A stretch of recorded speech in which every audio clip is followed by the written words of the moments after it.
ओम सभी को सादर नमस्ते जी। आप सभी का स्वागत है हमारे यूट्यूब चैनल वैदिक धर्म पर। और हम पढ़ रहे हैं सत्यात प्रकाश का 11वां समोल्लास। और 11वें समोल्लास के अंदर आज हम चर्चा करेंगे बहुत ही महत्वपूर्ण विषय पर। एक दक्षिण के अंदर एक मूर्ति है कालियाकंत की। वो उसकी ये मान्यता है कि वो जो है हुक्का पीती है। और दूसरी चर्चा हम करेंगे सोमनाथ मंदिर की। तो दोनों के दोनों को आज हम जो दोनों ही की मान्यताएं उन दोनों को देखेंगे कि हम किस प्रकार से उनकी मान्यताएं हैं और किस प्रकार से लोगों ने अपने अपने तरीके से जो है मान्यताएं बना रखी हैं। पुजारियों के द्वारा लोग अपने अपने अनेकों प्रकार से जो इन मान्यताओं को किस प्रकार से देखते हैं और ऋषि दयानंद ने सत्यात प्रकाश के अंदर इन मान्यताओं को इस प्रकार से देखा है और क्या इनका नुकसान जो है इतिहास के अंदर देखने को मिला है और हो भी रहा है। तो ऐसे ही हम विस्तार से चर्चा करेंगे आज दोनों मुद्दों पर, क्योंकि यह बहुत ही महत्वपूर्ण विषय हैं जिनके कारण भारत की संस्कृति से ये जुड़े हुए मुद्दे हैं जिन पर आज हम बहुत ही विस्तार से चर्चा करेंगे। कल हमने चर्चा जो है करी थी कल हमने चर्चा करी थी कि रामेश्वरम के अंदर जो शिवलिंग है उसकी स्थापना जो है श्री रामचंद्र जी ने की थी या नहीं की थी। तो हमने विस्तार से चर्चा की थी। लोगों की ऐसी मान्यता है कि जब श्री राम जी लंका में जाने के लिए सेतु बना रहे थे तो वहाँ शिवलिंग आदि की स्थापना उन्होंने की थी। तो दरअसल में ये बात जो है पुराणों के अंदर लिखी हुई है। वाल्मीकि रामायण के अंदर इस प्रकार का कोई भी प्रसंग नहीं है, क्योंकि इस प्रकार की जो कृत्य श्री राम जी ने किसी प्रकार की वहाँ पूजा पद्धति इस प्रकार का वहाँ पर कोई भी अनुष्ठान नहीं किया था। वो जितने भी दिन वहाँ पर उन्होंने रहे, जब तक उन्होंने जो सेतु बनाने का कार्य जब तक करा वहाँ पर, तो वो डेली दिन प्रतिदिन सायंकाल और सुबह के समय वो डेली संध्या करते थे, हवन करते थे, यज्ञ करते थे और जो है समाधि आदि लगाते थे। ईश्वर की जो है उपासना विधि, जो ईश्वर को उपासना करते थे वो, तो इस प्रकार से वो करते थे। लेकिन जो पौराणिकों ने अपने तरीके से स्कंद पुराण आदि छापकर श्री राम जी को जो दिखाया गया कि श्री राम जी भी मूर्ति पूजा करते थे और शिवलिंग आदि की पूजा करते थे, तो इस प्रकार से उन्होंने दर्शाने का प्रयास किया है। लेकिन वाल्मीकि रामायण जो वाल्मीकि ऋषि के द्वारा लिखी गई थी उसमें किसी प्रकार का इस प्रकार का कृत्य नहीं था। तो हम आज के विषय पर हम चर्चा करेंगे कि विषय क्यों महत्वपूर्ण है। तो सबसे पहले हम विस्तार से समझ लेते हैं कि दक्षिण के अंदर एक मूर्ति है। उस मूर्ति की मान्यता यह है कि वो मूर्ति जो है स्वयं हुक्का पीती है। तो दरअसल में महर्षि दयानंद सरस्वती ने सत्यात प्रकाश की 11वें समोल्लास के अंदर जो उसकी चर्चा की है, तो क्या उसकी मान्यता है, कैसे किस प्रकार से वहाँ के जो पंडे पुजारी हैं उस मंदिर के किस प्रकार से उस मूर्ति के अंदर उन्होंने अपनी जो है अपने पाइप आदि लगाकर उस मूर्ति के अंदर से हुक्के की नली आदि जो है दूसरे स्थान पर ले जाकर वो इस प्रकार से षड्यंत्र करके उसके नाक में से धुआं आदि निकाल कर दिखाते हैं, मुंह में से धुआं आदि निकाल कर दिखाते हैं। कहते हैं कि स्वयं हुक्का पीती है ये मूर्ति। तो चर्चा करते हैं। तो इनका मानना है कि दक्षिण में एक कालियाकंत की मूर्ति है, वह अब तक हुक्का पिया करती है। जो मूर्ति झूठी होती है, चमत्कार भी झूठा हो जाए। तो यह कह रहे हैं कि कालियाकंत की मूर्ति है और वो आज तक भी हुक्का पीती है, तो यह चमत्कार नहीं तो क्या है। तो महर्षि दयानंद सरस्वती बताने का प्रयास कर रहे हैं कि ये सर्वदा झूठी बातें हैं, झूठी है, कल्प और कल्पित झूठी कल्पना है इनको, और झूठा पाखंड प्रपंच इन्होंने चला रखा है मंदिर के अंदर। ये सब पोप लीला है, क्योंकि वह मूर्ति का मुख जो है इन्होंने किसी प्रकार से एक उसके छिद्र पृष्ठ में निकाल के भीतरी के पार दूसरे मकान में या किसी दूसरे स्थान पर उसके अंदर इस प्रकार का पाइप आदि लगा दिया होगा, और किसी दूसरे जो उस एक सिरे का जो पाइप उसके मुंह में आदि में या किसी नाक आदि के जो छिद्र हैं उसके उस मूर्ति के उसमें लगाकर दूसरी ओर से कोई व्यक्ति हुक्का आदि पीता होगा, उसमें दम आदि मारता होगा, सांस आदि देता होगा, जिस प्रकार से वो धुआं आदि उसके नाक और मुंह से निकलता है। तो महर्षि दयानंद सरस्वती बता रहे हैं कि ये सब पुजारी हुक्का भरवा के पेंचवा लगा मुख में नली जमा के पर्दे डाल निकाल आते होंगे, तभी पीछे वाला आदमी मुख से खींचता होगा तो इधर हुक्का गड़गड़ बोलता होगा। तो महर्षि दयानंद सरस्वती बता रहे हैं कि कोई ये इशारा कर देते होंगे दूसरे व्यक्ति को कि हाँ फलाना ये जो आदमी आ चुके हैं, जो भक्त हैं वो आ चुके हैं जो पूजा आदि करवाने के लिए इस मंदिर के अंदर मान्यताओं को देखने के लिए। तो स्वयं इशारा कर देता है दूसरा व्यक्ति, और वो अपने जो दूसरे स्थान पर दूसरा सिरा है पाइप का वो उधर से उसमें हवा मारने, हुक्के में दम मारने और गड़गड़ाहट की जो मुख है उसके सांस खींचना शुरू कर देता है और वो हुक्का में से धुआं, जो उसकी मूर्ति का मुख है और नाक है, उसमें से धुआं आदि निकलना प्रारंभ हो जाते हैं। तो महर्षि दयानंद सरस्वती बता रहे कि सारा का सारा पुजारियों ने, जो पंडे पुजारी हैं उस मंदिर के अंदर, उन्होंने इस प्रकार की पोप लीला वहाँ फैला रखी है, लोगों को पागल बनाने का काम वो करते हैं। इस प्रकार से कोई मूर्ति हुक्का पी सकती है क्या? जो इन्होंने वो स्वयं वो मूर्ति जो है इन्होंने इस प्रकार से स्थित उस मंदिर के अंदर कर रखी है, ऐसी व्यवस्था उन्होंने बना रखी है कि वो किसी जो आदमी है उनको देखने से वो ऐसा प्रतीत नहीं होता कि वो मूर्ति किसी के द्वारा सांस उसको दिया जा रहा है, हुक्का पियाया जा रहा है। वो ऐसा लगता है दूर से देखने में जैसे वो अपना स्वयं हुक्का पी रही है, आँख से धुआं आदि निकालती है, नाक आदि से। तो इस प्रकार के वो भ्रमित करने का, लोगों को मूर्ख बनाने का प्रयास ये लोग करते हैं। वहाँ पंडे पुजारी कालियाकंठ की मूर्ति जो इन्होंने बना रखी है। तो महर्षि दयानंद सरस्वती स्पष्ट कह रहे हैं कि ये सब लोगों की वहाँ पे जो पंडे पुजारी है उनका धन ऐंठने का, लोगों को मूर्ख बनाने का, इस प्रकार का प्रपंच जो उन्होंने चला रखा है, इस प्रकार से वो कार्य वहाँ लोग करते हैं। तो आगे लिखते हैं महर्षि दयानंद सरस्वती, तो वो बहुत से मूढ़ों को धनादि पदार्थों से लूट कर धनरहित करते हैं। तो वो लोगों को मूर्ख बनाते हैं, धन आदि ऐंठ लेते हैं और उनको इस प्रकार के पाखंड लीला में प्रचार प्रसार इस प्रकार का कर कर लोग इसी प्रकार के पाखंडों में फंसकर और लोगों को भी प्रेरित करते हैं कि वहाँ जाइए और इसी प्रकार की वहाँ मूर्ति है और उसके दर्शन करने से, उसको हुक्का पिलाने से इस प्रकार से जो है आपको पुण्य होगा, आपके जो है धनादि संपत्ति आपकी बढ़ वृद्धि होगी उसमें। तो इस प्रकार का षड्यंत्र कालियाकंठ की मूर्ति के द्वारा, दक्षिण के अंदर जो मूर्ति है वो, तो उसके द्वारा इस मंदिर में किया जाता है कि किस प्रकार से लोगों को मूर्ख बनाने का प्रयास ये लोग करते हैं वहाँ पर।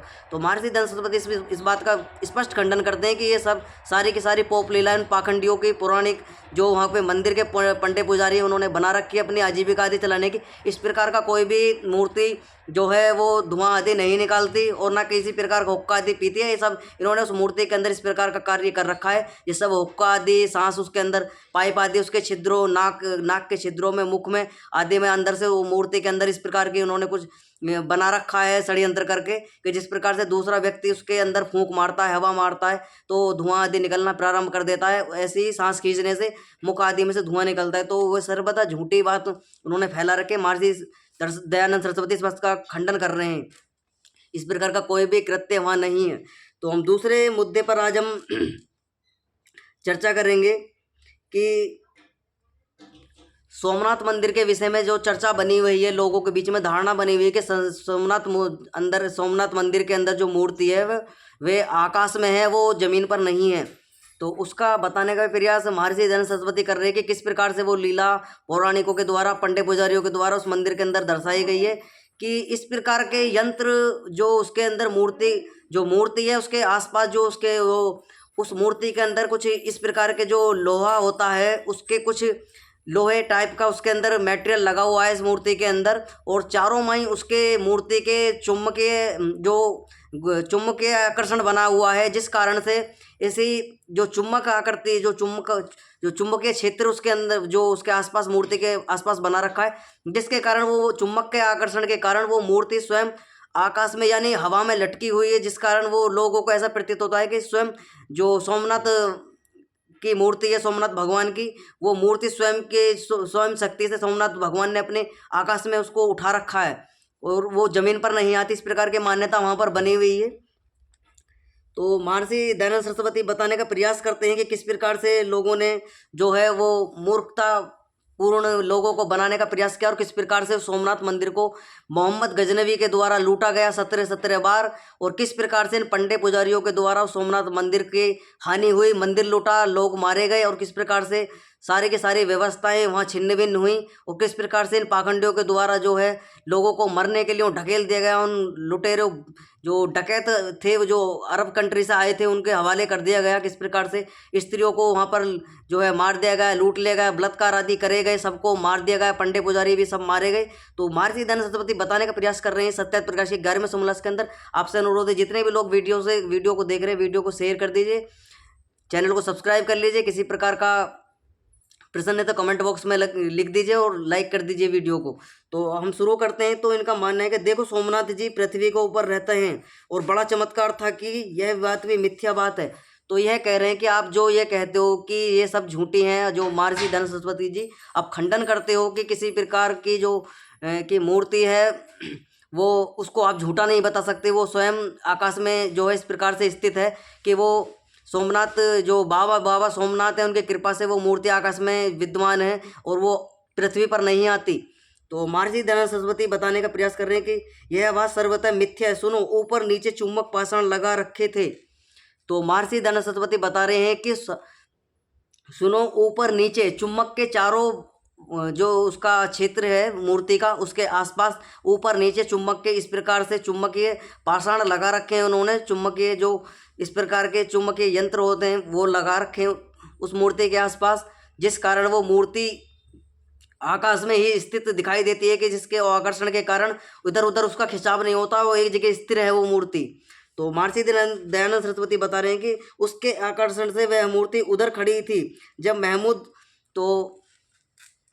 महमूद गजनबी जब सोमनाथ मंदिर को लूटने के लिए आया तो वहाँ पर इस प्रकार का चमत्कार क्यों नहीं हुआ। महर्षि दयानंद सरस्वती बताने का प्रयास कर रहे हैं कि जो लोग सोमनाथ मंदिर के अंदर पंडे पुजारी थे, जब सोमनाथ मंदिर को लूटने के लिए वो जो मोहम्मद गजनबी की सेना चढ़ाई कर रही थी, लोगों को मार रही थी, और जो लोग वहाँ पर पंडे पुजारी थे और जो जो श्रद्धालु थे जो दर्शन करने के लिए आए थे सोमनाथ मंदिर के अंदर, तो किसी ने भी किसी प्रकार का जो है बचाने का प्रयास किसी को नहीं किया गया। और ना किसी ने अपने जो ये पंडे पुजारी थे वो इस प्रकार से कह रहे थे कि किसी को भी हथियार आदि उठाने की आवश्यकता नहीं है, बाबा सोमनाथ सबको भस्म कर देंगे और अपने गणों को भेजेंगे, भैरव को भेजेंगे, वीरभद्र को भेजेंगे। इस प्रकार का वो अपने गणों को भेजकर इन संपूर्ण जो मोहम्मद गजनबी की सेना है और मोहम्मद गजनबी को नष्ट कर देंगे। तो इस प्रकार से वो जो क्षत्रिय लोग थे वहाँ पर जो मंदिर की रक्षा आदि कर रहे थे, उनके भी हाथ इन पंडे पुजारियों ने बांधे दिए गए। और किस प्रकार से उस मंदिर को लूटा गया 17 बार,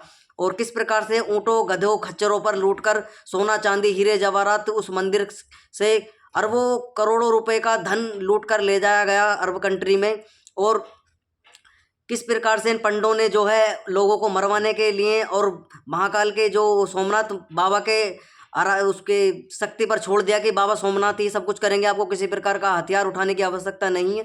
तो इस प्रकार का इन्होंने जो है सोमनाथ मंदिर के अंदर जो लोगों के हाथ बांधने के किए, यही कारण इनका पंडे पुजारियों का हर जितने भी भारतीय संस्कृति के ऊपर आघात हुए हैं, जितने भी प्रहार हुए हैं, सब इन पंडे पुजारियों की करामात हैं। जितने भी मंदिर लूटे हैं, लोगों की हत्याएं हुई हैं, इस चमत्कार के कारण, इस अंधविश्वास के कारण ही हुई हैं।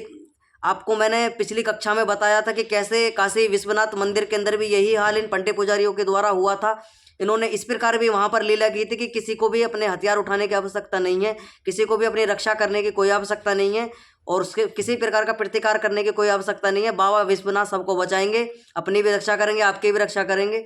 तो किस प्रकार से यह पंडे पुजारियों की गर्दन वहाँ पर जो है औरंगजेब के द्वारा काटी गई और लोग भी मारे गए, स्त्रियों की इज्जत वहाँ पर लूटी गई, अनेकों प्रकार से सोना चांदी हीरा जवाहरात जितने भी मणिक जो उस मंदिर के अंदर लगे हुए थे सबको लूट लिया गया औरंगजेब की सेना के द्वारा, औरंगजेब के द्वारा। और लोगों के अनेक लाखों लोगों की जो कत्लेआम वहाँ पर हुआ। तो इस प्रकार का जो षड्यंत्र इन पंडे पुजारियों ने लोगों को अंधविश्वास में फंसाकर इस प्रकार के जो कृत्य करवाने के कार्य किए, सारे के सारा पौराणिकों को जाता है। इसका स्पष्ट महर्षि दयानंद सरस्वती बताने के सारे के सारे जितने भी मत पंथ संप्रदाय फैले हुए इन पौराणिकों के कर्मों के अनुसार फैले हुए हैं। ये पौराणिक अगर वैदिक मत को मानते, वैदिक धर्म में चलते, तो इस प्रकार के जो जितने भी मत पंथ संप्रदाय फैले हुए इस प्रकार के एक भी मत पंथ संप्रदाय नहीं पनपता, क्योंकि इन्होंने अपनी आजीविका आदि चलाने के लिए पाखंड आदि चमत्कार आदियों का सहारा लिया। महापुरुषों के नाम पर अनेकों प्रकार के प्रपंच आदि इन्होंने चलाए, महापुरुषों के नाम पर चमत्कार आदि इन्होंने दर्शाने शुरू कर दिए कि जो है भगवान अवतार लेते हैं, ईश्वर अवतार लेता है और किसी भी प्रकार की किसी को आवश्यकता नहीं है अपनी जो है रक्षा करने की। स्वयं भगवान आपको बचाने आएंगे, श्री राम बचाने आएंगे, श्री कृष्ण बचाने आएंगे, शिव बचाने आएंगे, तो विष्णु बचाने आएंगे। इस प्रकार से इन्होंने लीला प्रपंच अपने बनाने प्रारंभ कर दिए और लोग मूर्खतावश, अज्ञानतावश, पाखंडतावश इनके कुचक्र में फंसकर अपनी जान भी गंवा दी, अपनी स्त्री, अपने बच्चे, अपने जो परिवार का भी पतन करवा लिया, अपने राष्ट्र का पतन करवाया इन पौराणिकों के कहने पर। ना इनके पौराणिकों के बातों में आते, उन्हें इस प्रकार का षड्यंत्र होता। और ना जो भारतवर्ष आज तुम देख रहे हो दुर्दशा, कभी ये भारतवर्ष पूरे भूमंडल पर एक क्षेत्र राज करता था। यहाँ से जो है भारतवर्ष जो पूरा अपना हमारा भारतवर्ष है वो संपूर्ण संसार पे जो है राज्य करता था हमारा भारतवर्ष। इस प्रकार की व्यवस्था हमारे जो थी वो विश्वगुरु की जो पदवी थी भारत की वो थी। तो आपको समझना चाहिए इन पंडे पुजारियों से बच के रहना चाहिए, इनके संपर्क में नहीं आना चाहिए। ये लोगों को अनेकों प्रकार से प्रपंचों में फंसाते हैं और बहला फुसलाकर उनके अनेकों प्रकार से जो है अपने प्रलोभन को सिद्ध करते हैं। लोगों को जो है मरने के लिए अपने छोड़ देते हैं उनके हाल पर कि भगवान बचाने आएंगे। और जब कोई अधर्मी उनको बना लेता है, कोई अधर्मी बना लेता है, कोई वेद विरुद्ध मत में ले जाता है उनको खींचकर, कोई मुसलमान बना लेता है, कोई ईसाई बना लेता है, कोई जैन, कोई बौद्ध, कोई पारसी, कोई यहूदी, इस प्रकार के जितने भी ये नास्तिक मत बने हुए हैं संसार के अंदर, इनमें फंसा लेता है लोगों को ले जाकर इन पाखंडतों के कारण। क्योंकि लोग चमत्कार के देखने के लिए वहाँ जाते हैं और किसी प्रकार का जब चमत्कार उनको नहीं होता है तो अनेकों प्रकार से जो छोटे छोटे मत पंथ संप्रदाय बने हुए हैं तो वो अपने चमत्कार उनको दिखाते हैं। वो भी इस प्रकार का चमत्कार दिखाकर उनको कुछ इस प्रकार का मूर्ख बनाकर वो चमत्कार उनको दिखा देते हैं और जिस कारण वो लोग उनके मतों में खिंचते चले जाते हैं। तो ये कारण जो हुआ है चमत्कार के कारण ही देखने को मिल रहा है। तो इसी प्रकार महर्षि दयानंद सरस्वती बताने का प्रयास कर रहे हैं कि किस प्रकार से लोगों ने जो है मूर्खतावश इस भारत भूमि का नाश किया, इस वैदिक संस्कृति का नाश करने का कार्य इन पंडे पुजारियों ने किया है। तो स्पष्ट आपको समझना चाहिए किस प्रकार से महर्षि दयानंद सरस्वती की यही ठीस है कि आप वैदिक मत को स्वीकार कीजिए, वैदिक मत में आप शिक्षित दीक्षित होइए, वेदों को पढ़िए, दर्शनों को पढ़िए, उपनिषदों को पढ़िए, शास्त्रों का अध्ययन करिए। इस प्रकार के जो पाखंड लीला है, प्रपंच लीला है, मूर्ति पूजा, पाषाण पूजा को छोड़िए, अन्यथा सर्वथा जैसे प्राचीन काल में आपका पतन होता हुआ आया है, जो मध्यकाल का समय रहा है, जो मध्यकाल का, क्षमा चाहूँगा, मध्यकाल का जो समय रहा है जो आपको देखने को मिल रहा भी है कि आज से लगभग 400-500 वर्ष पूर्व इस प्रकार से मुसलमानों ने, मुगलों ने और ईसाइयों ने किस प्रकार से षड्यंत्र करके, अत्याचार करके लोगों को मूर्ख बनाकर और लोगों को लूटा, भारत भूमि को इस प्रकार से धनहीन, बलहीन, पुरुषार्थहीन लोगों को बना दिया।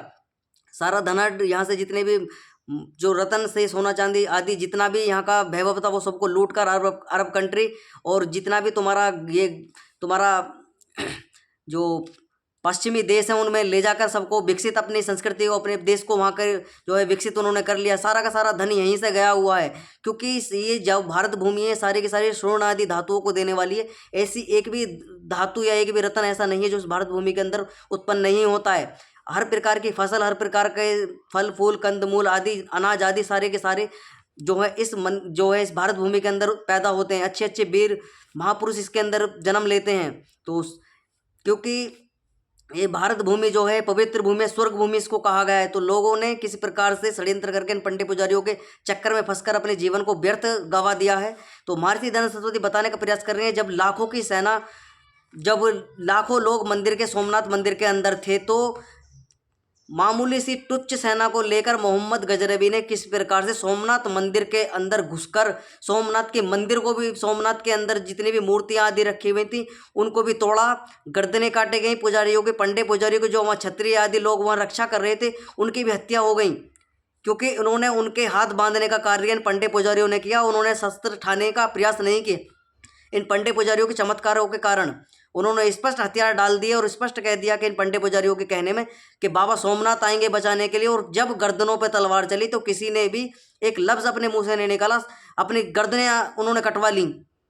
किसी ने भी अपने आप को बचाने का प्रयास नहीं किया। जितने भी साधु सन्यासी जो वहाँ पर जो थे वो पंडे पुजारियाँ और जो लोग श्रद्धालु बनकर वहाँ पे बैठे, सबकी गर्दनें लूटी गई। सबसे जो भी वहाँ धनाढ़ चीज़ों को और जितनी भी सामग्रियाँ थी वो सबको लूट कर मोहम्मद गजनबी ने ले जाया गया, अरब कंट्री ले जाकर। एक बार नहीं 17 बार उसको मंदिर को लूटा गया। एक बार लुट गया, मान लो एक बार लुट गया तो दूसरी बार अकल आ जानी चाहिए थी, लेकिन दूसरी बार भी इन्होंने यही प्रयास किया, बाबा सोमनाथ आएंगे बचाएंगे। दूसरी बार भी आया, तीसरी बार भी आया, हर बार से लूटता गया। 17 बार उस मंदिर को लूटा इन पाखंडियों के कारण। तो महर्षि दयानंद सरस्वती बता रहे हैं कि मंदिर तोड़ा गया, पुजारी भक्तों की दुर्दशा होगी, लाखों फौज का 10 सहस्त्र फौज से भाग गई। तो बता रहे हैं कि 10,000 की सेना लेकर वो मोहम्मद गजनबी आया था और लाखों लोगों की सेना थी वहाँ पर जो सोमनाथ मंदिर के अंदर। और उन्होंने किस प्रकार से अपने हथियार डाल लिए पंडे पुजारियों के कहने पर, और एक ने भी हथियार नहीं उठाए उनके खिलाफ। और ये सारे के सारे वहाँ पर मूर्ख दर्शक बनकर देखते रहे तमाशा। और उन 10,000 की सेना ने मंदिर को भी लूटा, इनको भी मारा। एक ही पंडा पुजारी वहाँ से जिंदा नहीं बचा सोमनाथ मंदिर के अंदर। जो कुछ भगा के वहाँ से बच गई तो उनकी जान क्यों ना बच गई हो, लेकिन जितने भी वहाँ पर रहे थे सबका कत्लेआम हुआ। एक भी व्यक्ति वहाँ सोमनाथ मंदिर के अंदर जिंदा नहीं बचा था। इन पंडे पुजारियों के कारण अपनी भी जान गंवाई। वहाँ पे जितने भी लोग श्रद्धालु थे, भगत जन थे, जो सोमनाथ मंदिर के दर्शन करने के लिए गुजरात में गए हुए थे, वहाँ पर एक भी जिंदा वहाँ से बच के नहीं है। सारे के सारे सोना चांदी हीरा जवाहरातों को गधे घोड़े गच्चरों ऊँटों पर लाद कर वो मोहम्मद गजनवी वो अपने देश ले गया। और मोहम्मद गजनवी सोने चांदी के साथ साथ में स्त्रियों को भी यहाँ से लूट कर लेकर गया, स्त्रियों को भी यहाँ से खचेड़ कर जो है इस प्रकार से लोग जो जो नौजवान लड़कियां थी उनको भी ले जाया गया, औरतों को भी ले जाया गया। इस प्रकार का कार्य इन मुगलों ने इस भारत भूमि को रौंदने का कार्य किया, भारत की संस्कृति को लूटने का प्रयास किया। किसी भी प्रकार के इन्होंने किसी भी प्रकार की कसर नहीं छोड़ी भारत को लूटने में, भारत की महिलाओं के साथ व्यभिचार अत्याचार करने में, और सारे के सारे मंदिरों को लूटा इन पुजारियों के कारण, चमत्कारों के कारण। ये सारा का सारा दृष्टांत देखने को आता है। और महर्षि दयानंद सरस्वती इसी यही दृष्टांत लेकर महर्षि दयानंद सरस्वती ने इसका खंडन करना प्रारंभ किया, क्योंकि लोग मूर्ति पूजा के कारण, पाषाण पूजा के कारण, चमत्कारों के कारण अपनी भारत भूमि का गौरव गाथा जो कभी हमारा भारत विश्व गुरु हुआ करता था, उस विश्व गुरु की पदवी से छिनकर गुलामी की कगार में चला गया। जो लोगों को देखने में आता है कि लोग इस प्रकार से अंधविश्वास पाखंडता के कारण बलि प्रथा इस प्रकार के जो चलते हैं मंदिरों के अंदर, कोई बलि प्रथा करता है, कोई अनेकों प्रकार से कृष्ण के नाम पर अनेकों प्रकार से षड्यंत्र करता है, कोई कृष्ण के नाम पर लोगों को मूर्ख बनाता है, कोई राम जी के नाम पर मूर्ख बनाता है। राम जी का चरित्र किसी को नहीं बताता, वास्तविक चरित्र क्या है, श्री कृष्ण जी का चरित्र नहीं बताता। श्री कृष्ण चंद्र जी महाराज को इतना महापुरुष उनको जो है उनको महापुरुष की संज्ञा दी गई है वेदों के जो शास्त्रों के अंदर। ऐसे ऐसे महापुरुषों को, श्री रामचंद्र जी को, श्री कृष्णचंद्र जी को इन्होंने जो है छलिया आदि, छल कपटी, चोर, माखन चोर, रणछोर इस प्रकार का दिखाया गया भागवत पुराण बनाने वाले इन्होंने। तो महर्षि दयानंद सरस्वती स्पष्ट कहते हैं कि भागवत पुराण बनाने वाले, तू गर्भ में क्यों नहीं मर गया अपनी माँ के? अगर तू अपनी माँ के गर्भ में मर जाता तो इस प्रकार का दिन हमारे महापुरुषों को कलंकित करने वाला जो कार्य तूने किया वो देखना नहीं पड़ता हमें। तो किस प्रकार से इन पंडे पुजारी को खींचतानी करके महर्षि दयानंद सरस्वती ने इनका खंडन करने का प्रयास किया। अगर इन पंडे पुजारियों के चक्कर में भारतवर्ष पड़ा रहता तो ये आज भी ये भारत कभी भी गुलामी के कगार से नहीं निकल कर आया होता। महर्षि दयानंद सरस्वती की ऐसी कृपा है कि सारे के सारे मतांतरों का जो गलत रूढ़िवादिता पाखंडता उनके अंदर छा चुकी थी, उसका खंडन किया महर्षि दयानंद सरस्वती ने कि भाई तुम किस अंधकार की ओर जा रहे हो, किस अज्ञानता की ओर तुम बढ़ रहे हो। अपनी संस्कृति को, अपने वैदिक संस्कृति को, अपने धर्म को, अपनी सभ्यताओं को नष्ट करने का प्रयास लोग कर रहे हैं तुम्हारी को। इनसे बच के रहो, अपनी वैदिक संस्कृति को, अपने सनातन संस्कृति को समझो, वेदों को पढ़ो, दर्शनों का अध्ययन करो, शास्त्रों को पढ़ो। तो महर्षि दयानंद सरस्वती ने किस प्रकार से अपनी वैदिक संस्कृति का प्रचार प्रसार किया, लोगों को जागरूक करने का कार्य किया। और इसी के लिए, जागरूक करने के लिए महर्षि दयानंद सरस्वती ने इस आर्य समाज संगठन की स्थापना की। आर्य समाज कोई मत, पंथ, संप्रदाय, फिरका, मजहब आदि नहीं है। एक शुद्ध स्वरूप वैदिक पद्धति को मानने वाला एक संगठन है, जो ऋषि महर्षि की जो उनके कर्तव्य थे, उनके पद चिन्हों पर चलने का कार्य करता है। वैदिक पद्धति को प्रचार प्रसार का कार्य, आर्य पद्धति को बढ़ाने का, वैदिक संस्कृति का प्रचार प्रसार कार्य करने का प्रचार प्रसार ये करता है आर्य समाज। ये किसी प्रकार का किसी के साथ में षड्यंत्र, धोखा आदि, मत, पंथ, संप्रदायों में भटकाने का या किसी को इस प्रकार के षड्यंत्र में लेने का, किसी के जीवन को व्यर्थ करने का कार्य आर्य समाज नहीं करता है, ना आर्य समाज के विद्वान करते हैं। आर्य समाज का एक ही मत है कि वो वैदिक संस्कृति को माने, आर्य समाज में शिक्षित आर्य बने, हिंदू ना बने। हिंदू बनेंगे तो इसी प्रकार के षड्यंत्रों में फंसेंगे, पाखंडता में फंसेंगे, अंधविश्वास कुरीतियों में फंसकर अपने वैदिक जो अपना मनुष्य जन्म उसको गवा देंगे। तो महर्षि दयानंद सरस्वती बताते हैं आगे, तो लाखों की फौज जो थी वहाँ पर मंदिर की रक्षा कर रही थी, वो सारी की सारी मारी गई, पीटी गई, लूट लिए गए 10,000 की सेना के द्वारा। जो मोहम्मद गजनवी था, हमारी रक्षा करो, और वे जो चिल्ला रहे थे तो वो कह रहे थे पंडे पुजारी जो वहाँ थे, हे बाबा सोमनाथ हमारी रक्षा कीजिए, हमें बचाइए। और राजा जो और महादेव से प्रार्थना कर रहे थे कि पुजारी पूजा पुष्टन सुस्तुति प्रार्थना करते थे कि महादेव इस मलिच्छ को तू मार डाल। ये कहते थे पंडे पुजारी, इस मलिच्छ को तू मार डाल, हमारी रक्षा कर। और वे हमें चेले राजाओं समझते थे, और अपने जो राजा थे, जो क्षत्रिय राजा थे, उनको अपना चेला आदि उन्होंने बनाकर उनके भी हाथ बांधने का प्रयास किया, क्योंकि उन्होंने भी इनके षड्यंत्र के कारण पंडे पुजारियों को और अपने जो क्षत्रिय का दायित्व होता है उस क्षत्रिय दायित्व से उन्होंने जो अनभिज्ञ हो गए, अंधकार जो अज्ञानता उनके अंदर छा चुके थे इन पाखंडियों के द्वारा, उसमें कुचक्कर में फंसकर अपने क्षत्रियत्व को भूल चुके थे।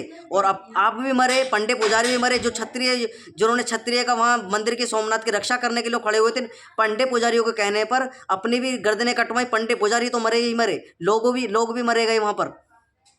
तो महर्षि दयानंद सरस्वती बता रहे हैं कि जी भैरव आएंगे, वीरभद्र आएंगे आपको बचाने के लिए। किसी भी प्रकार का आपको अपनी रक्षा नहीं करनी है। आप आंख बंद करके सोमनाथ बाबा का जो है चिंतन करिए, महादेव को पुकारिए कि महादेव अपने गणों को भेजेंगे और साक्षात इस मलिच को, इस दरिद्र को, इस जो मलिच है मोहम्मद गजनवी, इसकी सेना का नष्ट कर देंगे, इसको भी नष्ट कर देंगे, इसको भस्म कर देंगे, इसमें आग लगा देंगे।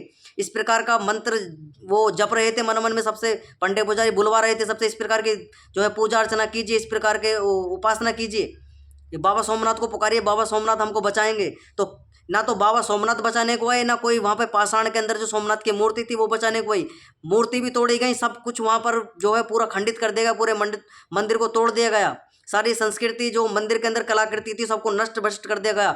मंदिरों के अंदर जितने पंडित पुजारी थे सबकी गर्दनें काट दी गई, श्रद्धालुओं को मार दिया गया।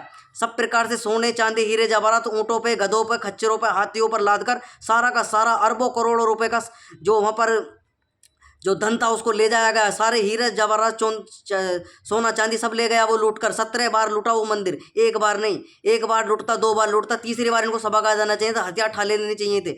लेकिन इन्होंने हर प्रकार से वही प्रयास किया कि बाबा सोमनाथ आएंगे बचाने के लिए। नहीं, बाबा सोमनाथ आए और ये सारे के सारे लोग वहाँ मारे गए। इनके चक्कर में अनेक जो नासमझ लोग थे, अज्ञानता कारण इनके जो पाखंड में फंस चुके थे वो लोग भी मारे गए इनके कहने पर। तो महर्षि दयानंद सरस्वती बताने का प्रयास कर रहे हैं कि ये लोग किस प्रकार से पुकार रहे हैं कि हनुमान जी आएंगे, दुर्गा आएंगी, भैरव आएंगे हमें बचाने के लिए। तो कोई भी वहाँ पर ना दुर्गा आई, ना हनुमान आया, ना भैरव आया। और किस प्रकार से उस मोहम्मद गजनवी की जो सेना थी उनके तलवारों से, जो नंगी तलवारों से बालकों को भालों के नोक पर उछाल उछाल के मार दिया गया। महिलाओं के स्तन आदि काट दिए गए, सब गर्दनें आदि काट ली गई। वहाँ पर पंडित पुजारियों को सबसे पहले नष्ट किया गया कि सबसे पहले यही ज़्यादा रोल मचा रहे हैं, इनकी गर्दनें काटी जाएँ। तो इस प्रकार का प्रयास मोहम्मद गजनवी ने 17 बार उस मंदिर को लूटा। इन पाखंडियों के कारण ये भारतवर्ष गुलामी के कगार में इस प्रकार से चला गया। ना चमत्कार करने का प्रयास पुराणों के आधार पर करते, और ना ये भारत की व्यवस्था थी, शिक्षा व्यवस्था थी, गुरुकुल पद्धति जो थी। क्योंकि गुरुकुलों के अंदर लोग विद्वान बनकर निकलते थे, चरित्रवान बनकर निकलते थे, और अनेकों प्रकार के शस्त्रों की दीक्षा लेकर निकलते थे।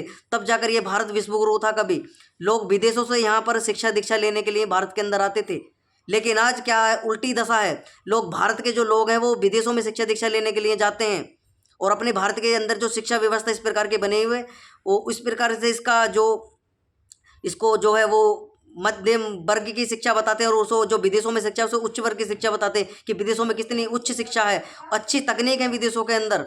तो उसका कारण यही हुआ कि लोगों ने चमत्कारों के कारण ही इस भारत भूमि का नाश होना, पतन होना प्रारंभ हो गया। क्योंकि जब तक भारत विश्वगुरु था, जब तक वेदों का प्रचार प्रसार भारत भूमि के अंदर था, तब तक ये भारत विश्वगुरु था। तब तक जब साधु सन्यासी अच्छी प्रकार के प्रचार प्रसार करने में वेदों का प्रचार प्रसार करते थे, अनेकों प्रकार से लाखों गुरुकुलों भारत के अंदर चलते थे। तो हर इस भारत भूमि के अंदर ऐसा, जब मैकाले भारत के अंदर आया तो उसने जब यहाँ का सर्वे किया तो उसने एक सर्वे इस प्रकार से किया कि ना तो भारत के अंदर आज से लगभग 200-250 साल पहले ना तो इस भारत भूमि के अंदर कोई गरीब था, ना दरिद्र था, ना कोई भिखारी था। इस प्रकार से पूरा भारतवर्ष का देखा गया कि सारे के सारे लोग ना तो दरिद्र हैं, ना भिखारी हैं, ना अनपढ़ है कोई भी। सारे के सारे लोग यहाँ पर पढ़े लिखे हैं। किसी प्रकार का यहाँ पर भिखारी एक भी नहीं देखने को मिल रहा, ना कोई अनपढ़ है, ना गवार है, ना मूर्ख है कोई भी व्यक्ति। सारे के सारे समझदार व्यक्ति हैं। इनकी संस्कृति को, इनको कैसे हम गुलाम बनाया जाए, तो सबसे पहले आके उन्होंने इसी प्रकार से हमारी भारत की जो शिक्षा व्यवस्था थी, गुरुकुल शिक्षा व्यवस्था, उसको भ्रष्ट करने का प्रयास उन्होंने किया, उनको नष्ट करने का प्रयास गुरुकुलीय शिक्षा व्यवस्था को किया। और 7,32,000 जो गुरुकुल भारत के अंदर चलाया करते थे 200-250 आज से लगभग 400 साल पूर्व, जो ईसाइयों का समय यहाँ पर आया, ईसाइयों को अंग्रेजों का शासन यहाँ पर आया, तो लगभग आज से 400 वर्ष पूर्व इस भारतवर्ष के अंदर 7,32,000 गुरुकुल चला करते थे। और प्रत्येक गांव में गुरुकुल हुआ करता था। और गुरुकुल कैसे चलते थे? वो निःशुल्क चलते थे, लोगों के सहायता से चलते थे वो गुरुकुल। किसी प्रकार के जो है कर किसी से नहीं लिया जाता था। लोग अपने अपनी सहायता से गुरुकुलों को चलाने के लिए दान दे देते, धन दे देते। जो है गुरुकुलों में पढ़ने वाले छात्रों के लिए अन्न और वस्त्रों आदियों की व्यवस्था करते थे लोग। इस प्रकार से गुरुकुलों की व्यवस्था चलती थी। और जब इस व्यवस्था को देखा मैकाले ने, तो उसने अनेकों प्रकार से भाष्य जो मैक्स मुलर आदि के द्वारा करवाए गए लोगों को अपनी मैकाले शिक्षा पद्धति उन्होंने लागू की। अंग्रेजी शिक्षा व्यवस्था जब से यहाँ लागू कर दी गई तो लोग अज्ञानतावश अज्ञान अंधकार में छा गए, पाखंडतावाद में, और लोगों में फूट करो की राजनीति का प्रयास किया। फूट करो और फूट डालो, राज करो, और इस प्रकार की रणनीति अंग्रेजों ने चलाई। तो लोगों को अनेक प्रकार से दिखाया गया कि आर्य विदेश से आए थे, और आर्यों ने आकर यहाँ के जो लोग थे, यहाँ के मूल निवासी थे, मूल निवासी किनको बताया गया, जो दलित थे, जो शूद्र लोग थे, उनको तो मूल निवासी बता दिया गया। जो ब्राह्मण थे, जो क्षत्रिय लोग थे, उनको विदेशी बता दिया गया, क्योंकि ये तो विदेश से आए थे, ये तो सब आर्य हैं, और उन्होंने आकर आपको गुलाम बनाया और अनेकों प्रकार से आप पे अत्याचार किए। इस प्रकार से लोगों की मानसिकता, जो लोग थे यहाँ कर, जो भोले वाली जनता थी, उनके दिमाग में डाल दी गई अंग्रेजों के द्वारा ये बात कि तुम्हारे ऊपर इनके बुजुर्गों ने अत्याचार किए, इन्होंने अत्याचार किए हैं, तुम्हें इनसे बदला लेना चाहिए। तो इस प्रकार की भावनाएं उनके अंदर डाल दी गई, जिसका परिणाम ये हुआ आज तक भी जो लोग अपने आप को दलित मानते हैं, शूद्र मानते हैं, वो लोग आज तक भी ब्राह्मणों को इस प्रकार से देखते हैं कि ये इन्होंने हमारे ऊपर अत्याचार किया, क्षत्रियों ने हमारे ऊपर अत्याचार किया। तो इस प्रकार से देखते हैं। हाँ, मध्यकाल में कुछ लोग हुए थे जिन्होंने इस प्रकार के, जो क्षत्रियों के नाम पर शुद्ध क्षत्रिय नहीं थे, शुद्ध ब्राह्मण नहीं थे, वैदिक परंपरा को मानने वाले ब्राह्मण नहीं थे, तथाकथित नाम के ब्राह्मण थे, तथाकथित नाम के क्षत्रिय थे, जिन्होंने इस प्रकार का प्रयास किया, लोगों को मूर्ख बनाया, लोगों पर अत्याचार आदि किए। उस बात को मानने के लिए तैयार है, क्योंकि इतिहास के अंदर ये सब लिखा हुआ है। जो अच्छे क्षत्रिय थे, जो वैदिक परंपरा को मानने वाले थे, वेदों को मानने वाले थे, अच्छे ब्राह्मण थे, वैदिक परंपरा को मानने वाले थे, वो देश के लिए समर्पित थे, देश की रक्षा करते थे, जनता की रक्षा करते थे, सेवा करने का कार्य लोग करते थे, क्षत्रिय लोग, जिनके कारण ये भारतवर्ष विश्वगुरु था। कभी ऐसे ऐसे ब्राह्मण, ऐसे ऐसे क्षत्रिय थे।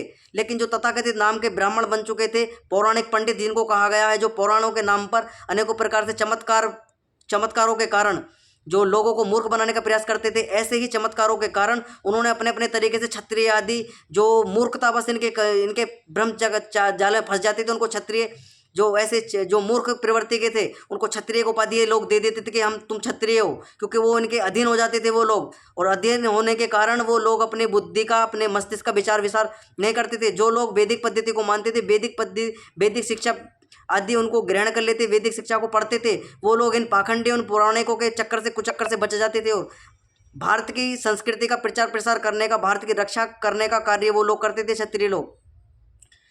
लेकिन महर्षि धन सतपथी बता रहे हैं कि किस प्रकार से क्षत्रिय लोग जो सोमनाथ मंदिर की रक्षा कर रहे थे, वो उन पाखंडितों के कारण, इन मूर्खता के कारण वो लोग भी मारे गए।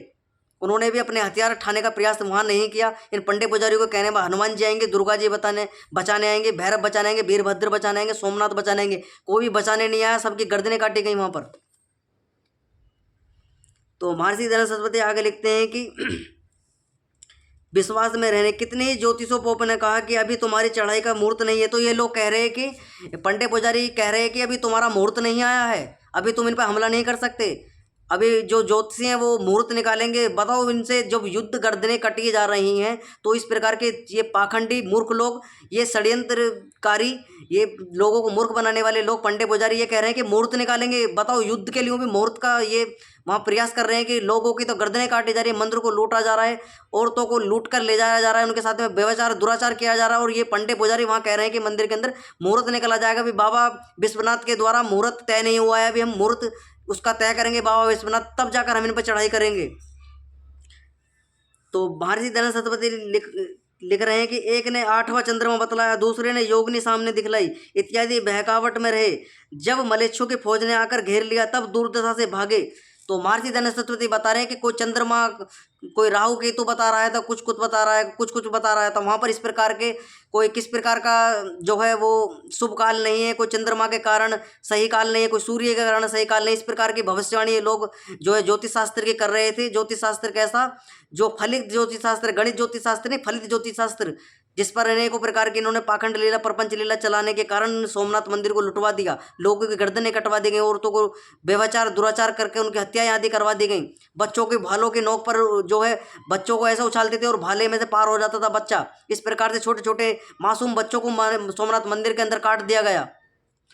तो महर्षि दयानंद सरस्वती बताते, जब मलेच्छों की फौज ने घेर लिया, तो इधर जब मलेच्छ जो मोहम्मद गजनवी थी उसके सेना ने जब इनको घेर लिया, तो ये लोग मूर्खतावश इस कदर हाहाकार कोहराम मचा कर इधर उधर भागने का प्रयास कर रहे थे। जब भाग रहे थे उनकी गर्दनें भी काट दी गई। भाग जितने भी लोग वहाँ से भागने का प्रयास कर रहे थे, जो जिनकी किस्मत अच्छी थी, कुछ लोग वहाँ से बचकर निकल गए, लेकिन मोहम्मद गजनवी की सेना ने एक भी व्यक्ति को वहाँ से जिंदा जाने नहीं दिया। सबको भगते हुए लोगों को भी मार लिया वहीं पर मंदिर में। सबकी हत्या कर दी गई, सबकी गर्दनें काट दी गई, सबके धड़ सर से अलग कर दिए गए। तो महर्षि दयानंद सरस्वती आगे लिखते हैं, उनके चेले पकड़े गए। पुजारियों ने यह भी हाथ जोड़कर कहा कि 3 करोड़ रुपए ले लो। तो यह मोहम्मद गजनबी से इस प्रकार की शर्त भी रखी गई पंडित पुजारियों ने अपनी जान की सलामती के लिए, मंदिर को मत ना लूटो, किसी की हत्या मत ना करो, हमारी भी हत्या मत ना करो, 3 करोड़ रुपए ले लो। उस समय की बात है, आज से लगभग 700-800 वर्षों पूर्व की बात है, जब मोहम्मद गजनबी ने मंदिर को लूट रहा था, तो इन्होंने 3 करोड़ का प्रस्ताव भी उसको दिया कि 3 करोड़ रुपए ले लो, मंदिर और मूर्ति मत तोड़ो। मुसलमानों ने कहा कि हम बुत प्रस्त नहीं है, हम मूर्ति पूजा को नहीं मानते, हम बुत प्रस्ती नहीं है, हम अपने मजहब के खिलाफ नहीं जा सकते। जो हमारे दीन का जो फरमान है, हमारे मोहम्मद का फरमान है, उसके खिलाफ नहीं जा सकते। हम मूर्ति पूजा को नहीं मानते, हम बुत प्रस्त नहीं, हम रिश्वत नहीं लेते। इस प्रकार का जो मोहम्मद गजनवी था, उसने वो पंडित पुजारी को ललकारा वहीं पर। मैं किसी प्रकार की तुमसे जो है वो तुम्हें छोड़ने के किसी प्रकार का वो तुम्हारा नहीं लूँगा, कर नहीं लूँगा किसी प्रकार का, किंतु बुद्धिस्तीन अर्थात मूर्ति पूजक नहीं हूँ, किंतु मूर्ति भंजक हूँ। उनने कहा मैं मूर्ति पूजक नहीं, मूर्ति भंजक हूँ, मूर्ति को तोड़ने वाला हूँ मैं। ये जो जिनको तुम भगवान मानकर बैठे हुए, कोई भगवान नहीं है। अगर किसी भगवान में दम है तो मुझे रोक के दिखाए, मंदिर को लूटने से बचा कर दिखाए। मैं मंदिर को लूट रही है मेरी सेना, मंदिरों को तोड़ रही है, लोगों की गर्दन काट रही है। तुम्हारे सोमनाथ में दम है तो रोक के दिखाए, सोमनाथ आकर दिखाए, यहाँ मेरी तलवार का सामना करके दिखाए। इस प्रकार का वाक्य सोमनाथ मंदिर के अंदर पुजारियों से मोहम्मद गजनवी बोल रहा है।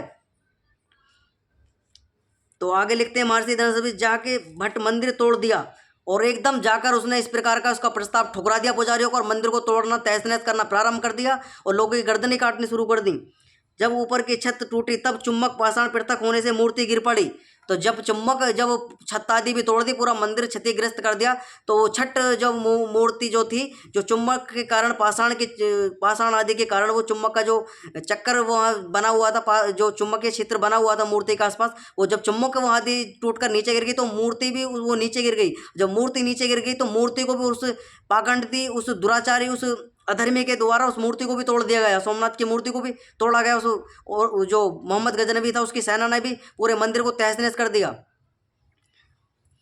तो आगे लिखते हैं, महर्षि दयानंद सरस्वती मूर्ति गिर पड़ी। जब मूर्ति तोड़ी, तब सुनते हैं कि 18 करोड़ के रत्न निकले।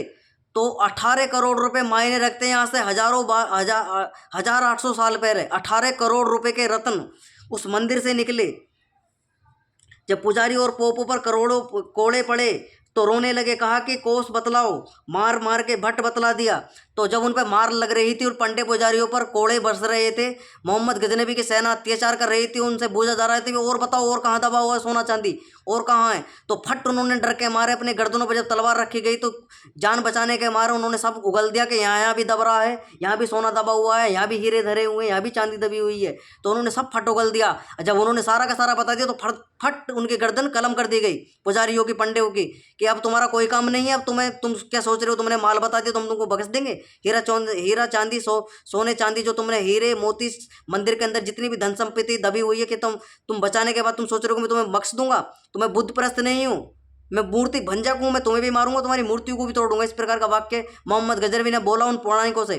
फट उनकी गर्दनें कलम कर दी गई। आगे लिखते हैं, महर्षि दयानंद सरस्वती जब पुजारी और पोप मारकर फट बतला दिया, तब सब कोष्ठ लूट पोप और उनके चेलों को गुलाम भिखारी बना पिसवाया, भिखारी बनाकर, और ऐसे पंडित पुजारियों को वो अपने नौकर चाकर भी बनाकर, वो मोहम्मद गजनवी स्त्रियों को साथ साथ में नौकर चाकर भी अपने साथ ले गया था वहाँ पर।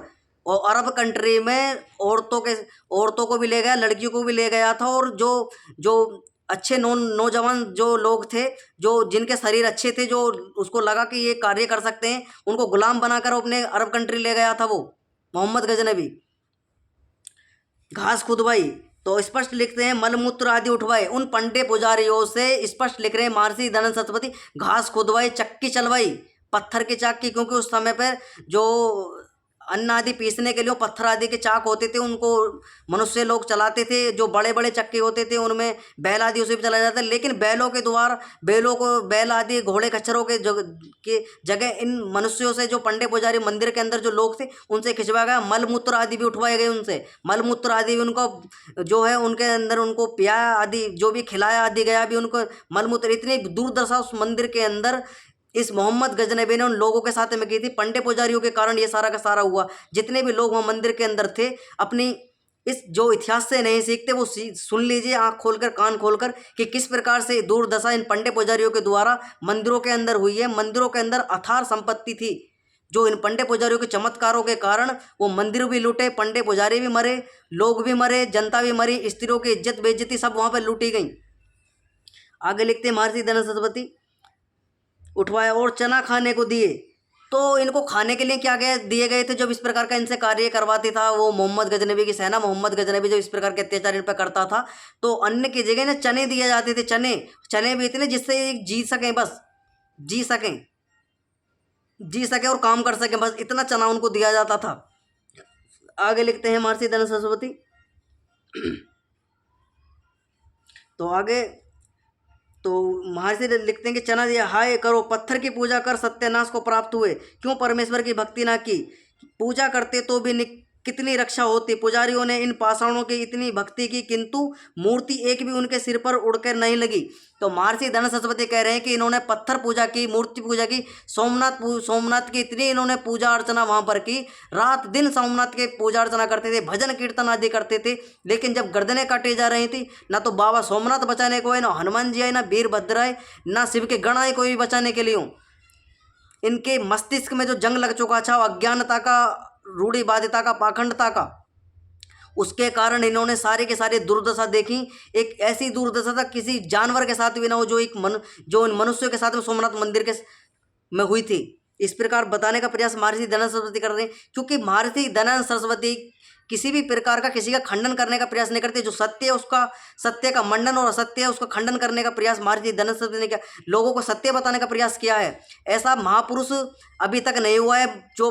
जो ये समय है, ऐसा महापुरुष आपको देखने को नहीं मिलेगा जिसने सभी प्रकार के मत मतांतरों का खंडन करा, जो उनके अंदर गलत बातें थी उनका खंडन करा, उनको बताया कि भाई वैदिक धर्म से अच्छा धर्म कोई भी नहीं है। जितने भी जिनको आप ये धर्म बताते हो, तो मुसलमान, ईसाई, जैन, बौद्ध, पारसी, ये सारे के सारे के मत पंथ संप्रदाय, मजहब आदि, फिरका आदि हैं। ये सारे के सारे के धर्म नहीं है। धर्म वो है जो सत्य सनातन वैदिक है, जो वेदों के अनुसार है, वो ही धर्म है, जो ईश्वर के द्वारा बनाया गया है, जो ईश्वर जिसको बनाता है। और धर्म बनाने वाला अधिकार, सिर्फ धर्म बनाने का अधिकार सिर्फ और सिर्फ ईश्वर को है। ईश्वर ही धर्म बनाता है, बाकी कोई भी धर्म नहीं बना सकता। जितने भी लोगों ने अपने अपने ये मत पंथ, जितने जिनको लोग धर्म बताते हैं, वो सारे के सारे मत पंथ संप्रदाय, फिरका, मजहब आदि हैं। ये इस प्रकार के हैं। ये धर्म नहीं है। धर्म सार्वभौमिक और सारे मनुष्य वर्ग पर एक समान लागू होता है धर्म। तो इस प्रकार महर्षि दयानंद सरस्वती बता रहे हैं कि पाषाण पूजा के कारण, मूर्ति पूजा के कारण, अज्ञानता के कारण, अंधविश्वास के कारण, चमत्कारों के कारण इस भारत भूमि की संस्कृति को नष्ट करवाने का प्रयास इन पौराणिकों ने किया है। पुराणों के आधार पर ना लोगों को इस प्रकार के पुराण बनाकर इस प्रकार के चमत्कार आदि की लीला दिखवाते हैं, और लोग इनके जो है बहकावे में आते हैं और अपना शरीर अंतर करके अपनी भारत भूमि को रुंधवाने का प्रयास करते। आगे लिखते हैं महर्षि दयानंद सरस्वती, जो किसी एक सूरवीर पुरुष की मूर्ति के सदृश सेवा करते तो वह अपने सेवकों को यथाशक्ति बचाता और उन शत्रुओं को मारता। तो महर्षि दयानंद सरस्वती बता रहे हैं कि अगर यह सोमनाथ मूर्ति मंदिर के अंदर जो ये मूर्ति पूजा करते थे, उसके आधार पर अगर उसकी मूर्ति पूजा न कर किसी महापुरुष को इस प्रकार से तैयार करते, और महापुरुष को इस प्रकार का जो कोई महापुरुष इस प्रकार का होता, जो उनके सानिध्य में रहकर, जिसके सानिध्य में ये रहकर अपनी रक्षा इनकी होती, उस प्रकार का उस महापुरुष को ये तैयार करते। और जो सूरवीर पुरुष होता वो इनकी रक्षा आदि भी करता, सेवा करता, इनकी अपने सेवकों की यथाशक्ति बचाता और उन शत्रुओं को मारता भी। तो ऐसा सूरवीर योद्धा भी वहाँ पर कोई भी नहीं था। महर्षि दयानंद सरस्वती स्पष्ट कर रहे हैं, जितने भी वहाँ पर क्षत्रिय लोग थे जो सेवा आदि करने का, सोमनाथ के मंदिर की रक्षा आदि करते थे, वो भी उनके अंदर कोई भी इतना, इनकी अज्ञानता के कारण उनके अंदर कोई भी क्षत्रिय, तब इतना सूरवीर क्षत्रिय कोई भी वहाँ पर नहीं उपस्थित था जो इनकी सब प्रकार से रक्षा कर पाता। और अनेकों जो सेनाएं थी उनको दृढ़ अपने उन पर एक सैनिक होता है जो सेना का अधिकारी होता है उसका कमांडर बनकर उनकी रक्षा कर पाता और सोमनाथ मंदिर को बचा पाता। इस प्रकार का एक भी सूरवीर वहाँ पर नहीं था मंदिर के अंदर। लोग मारे गए, पीटे गए, लूटे गए, स्त्रियों को खिचड़ खिचड़ कर घोड़े खच्चरों पर के पीछे बांध बांध कर उनको खचेड़ कर अरब कंट्रियों में ले जाया गया, रेगिस्तानों में ले जाया गया, जहाँ कर ये आए थे गढ़ गजनी आदि जितने भी ये इधर देखते हैं अफगानिस्तान का क्षेत्र, ईरान, तेहरान, अफगान, बगदाद आदि का जो क्षेत्र है, इस क्षेत्र में ले जाया गया और उनकी मंडियां लगाई गई औरतों की। इस प्रकार का दृष्टांत इतिहासों के अंदर लिखा हुआ है। और जो यहाँ से नौकर जो लोग थे, पुरुष थे, उनको ले जाकर मंडियों, इस प्रकार की औरतों की, बालकों की, पुरुषों की मंडियां लगाई गई। जिनको आवश्यकता होती थी नौकरों की वो पुरुषों को ले जाती, जिनको आवश्यकता होती औरतों को खरीदते थे। जिनको इस प्रकार के बच्चे आदियों से जो काम आदि करवाने के लिए लोग थे उनको बच्चे आदि भी खरीदने का प्रयास वो करते थे लोग। इस प्रकार की मंडियां भारत के लोगों की लगती थी। ये सारा का सारा किसका षड्यंत्र था? इन पंडे पुजारियों के द्वारा एक चमत्कार आदि के कारण भारत की भूमि को रौंदा गया, संस्कृति को रौंदा गया। नए चमत्कार के कारण लोग मंदिरों में जाते, न इस प्रकार के षड्यंत्र होता। अज्ञानतावश वेद पढ़ते, वेदों को अध्ययन करते, अपने घर में रहते, गुरुकुल आदि व्यवस्था ये करते, गुरुकुलों को प्रचार प्रसार करने का कार्य करते, गुरुकुलों को दान आदि देते, अपने बालकों को स्कूलों में ना भेजकर गुरुकुलों में भेजते तब ये।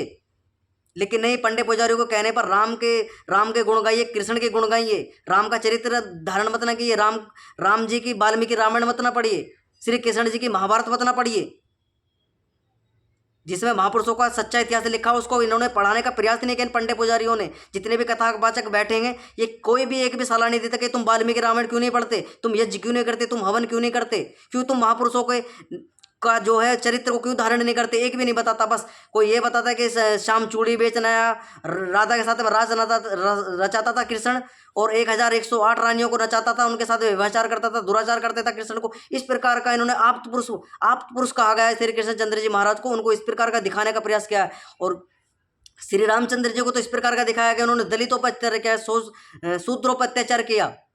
इस प्रकार का श्री रामचंद्र जी का चरित्र इन पौराणिकों के द्वारा दर्शाया गया है। जिस कारण जो शूद्र कोई भी नहीं है, शूद्र उस व्यक्ति को शूद्र कहा गया है जो अज्ञानत, जो पढ़ा लिखा नहीं है, जिसके अंदर विद्या नहीं है, उसको शूद्र कहा गया है। शूद्र कोई नीच नहीं है। जिस कारण से मध्यकाल में लोगों को दिखाया गया कि शूद्र तो नीच होते हैं, ये कूड़ा ठाते हैं, ये यो करते हैं, वो करते हैं, दलित हैं, इस प्रकार का दिखाया गया। तो इस प्रकार की व्यवस्था प्राचीन काल में, वैदिक काल में नहीं थी। शूद्र उस व्यक्ति को कहा जाता था जो अज्ञानी है, जो वेदों का अध्ययन नहीं करा और जिसके अंदर किसी प्रकार का सामर्थ्य नहीं है। सिर्फ और सिर्फ उसके अंदर जो 3 वर्ण है, ब्राह्मण, क्षत्रिय और वैश्य, उनकी सेवा करने का जो कार्य है उसको सौंप दिया जाता था कि भाई तू अपने शरीर से अच्छा है तो इनकी सेवा कर, और अगर सेवा तू करेगा और इनके अंदर से जाकर